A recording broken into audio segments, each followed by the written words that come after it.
Okay, sometimes you need a little, I don't know, quick cash. One place that some will find that is their 401k.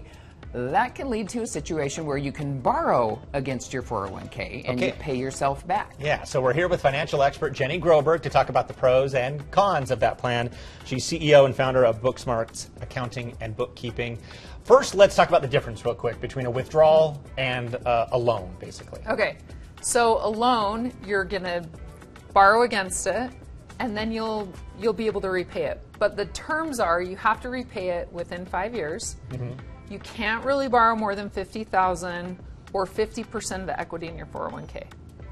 Okay, so that is borrowing against it versus I want to take money out of my 401k. Maybe you've lost your job, maybe you're in a bind without any intent to pay it back, and you're going to pay income tax on it and a 10% withholding fee penalty if you're under 59 and a half. Okay. That's the difference. Okay, so my husband and I just borrowed against our 401k to buy a car because we would rather pay ourselves the interest than pay a bank the interest. Not a good idea. It's too late. We already did it. Yeah, so as I was leaving the segment a few weeks ago, Mary asked me this, and I said, let's talk about this because 18% of Americans borrow against their 401k, and on average, it's about 10 grand.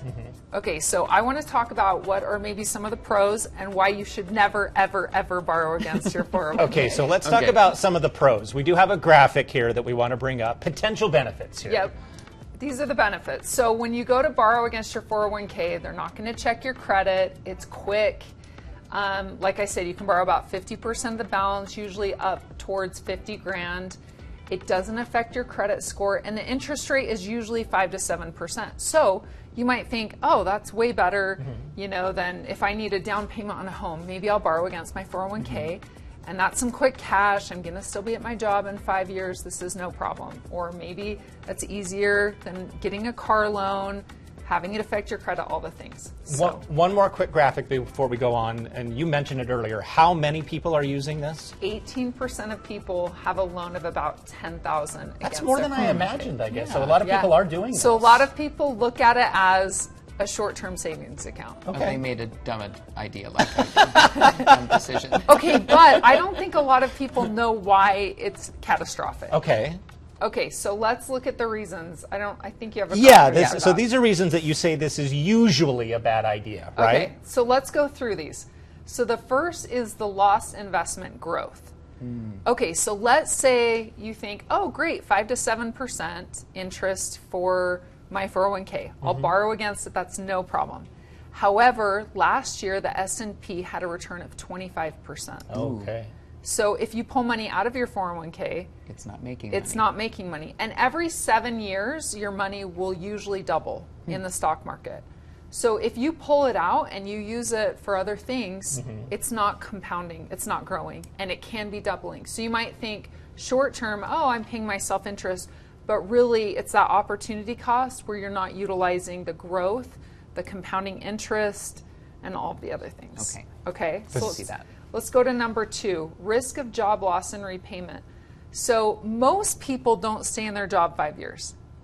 Okay, so if you're borrowing against a 401k that your employer is sponsoring, if you lose your job or you quit, it triggers a repayment. So you have to repay that 401k loan before the next tax period. So that might be April 15th. If you extend, you might have till September 15th. So I'd probably extend to give you a little bit more time. But most people don't love their jobs and don't stay in them 5 years. So if you borrow against your 401k, you are stuck in that job.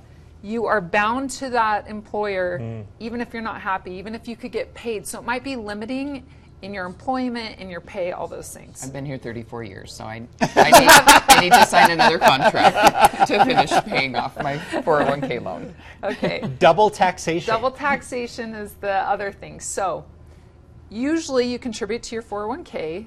It's not a Roth IRA. It's a 401k with pre-tax dollars. Right. Okay. So let's say you borrow against your 401k. You're paying yourself back, right? But you're paying that loan back with post-tax dollars. Oh, okay. Okay. Yeah, I see. And then when you go to retire and you pull that money out, you're getting taxed again. So you're getting taxed twice. So if you borrow against your 401k, one, You pay back that loan with post-tax dollars, so you're getting taxed there. Then when you pull the money out, you're getting taxed again. So just for the double taxation, you don't want to borrow against your 401k. Okay. And the last one on there was, can encourage bad financial habits. It absolutely encourages bad financial habits. What it does is it makes you feel like, oh, I have this little nest egg I can access. That's not the case. This should be out of mind, out of sight. You should never even consider this as an option. You 100% never take a loan or withdrawal against your 401k. There was one instance where I saw someone do that to go to rehab. Their life was on the line, and I felt like, yeah, that's probably a good reason to use it. But they would have had those withdrawal penalties and the taxation. So I would absolutely not borrow against it. Work on your emergency fund, work on a savings account.